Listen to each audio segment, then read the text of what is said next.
Hey everyone, Ariel Adams here with aBlogtoWatch. Please subscribe to our videos on YouTube and like this video if you find it useful. This is a review of the Louis Erard Excellence Regulator Power Reserve. There's a lot of models like this, so be sure you're looking at the right one. There are other Excellence models, there are other Regulator models, and there are other ones with power reserves.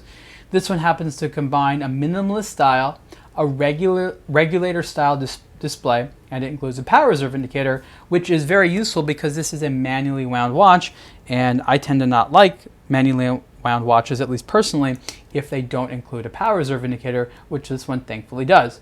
You have an interesting combination of dial design elements, and the part that I enjoy a lot is the fact that they seem to work together, even though they are, in their own way, very distinct. So for example, here you have sort of a traditional Roman numeral style dial for the hours. The minutes are shown on the main dial, and the seconds, using this sort of crosshair style, is very sort of sporty, I guess you could say.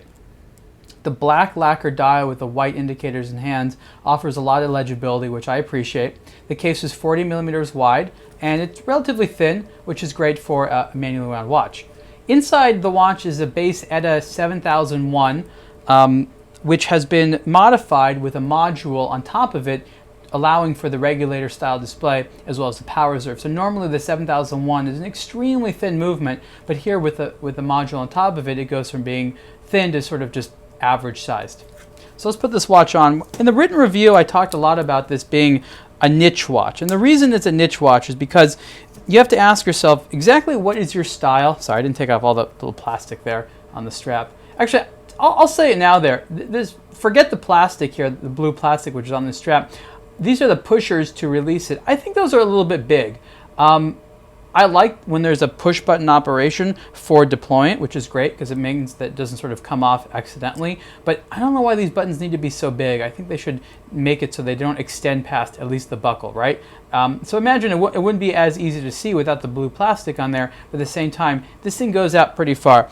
Part of this has to do with the fact that the brands don't make these deployments themselves. They usually buy them from suppliers, and suppliers tend to not always know like what buckle it's going to be mixed with, but at the same time, I think this could be minimalized a little bit more. So there it is on the wrist. I have to say, a lot of times I find this to be very handsome. It's clean, it's legible, it offers sort of the regulator style look that some people want without being particularly difficult to read, which is nice. At the same time, I have to ask myself, who wants a dressy, kind of modern, minimalistic, regulator style watch? Like who is the audience that this is exactly for? There's some people that are going to wear this watch and pull it off and make it look fantastic, but I think for a lot of people they're going to be acknowledging that there's some attractive elements to it, but they're not necessarily sure how they are going to incorporate it into their own collection.